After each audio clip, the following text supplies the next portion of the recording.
Pound এবং KG এর সম্পর্ক। পাউন্ড এবং কেজি এর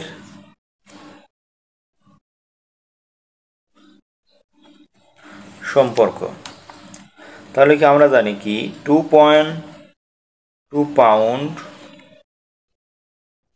সমান 1 কেজি। তাহলে আমরা যদি বলি 1 পাউন্ড সমান কত হবে,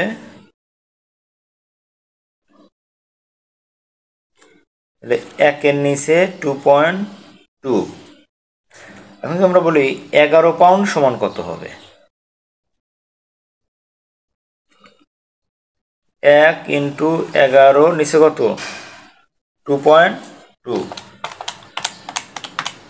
তাহলে এটা আমাদের হবে কত, আমরা যদি কাটাকাটি করি এখানে 1 দিয়ে 0 দিলাম, এর দশমিক তুলে দিলাম, তাহলে কি হবে 11কে 11, 11 দুগুণে 22, 2 একে 2, 5 দুগুণে 10। তাহলে কাটাকাটি করলে এটা 5 হবে। তাহলে অতএব 11 পাউন্ড সমান 5 কেজি। তাহলে যদি আমরা একটা 11 পাউন্ডের কেক কিনি তাহলে এটা টোটাল কত হবে, 5 কেজি হবে।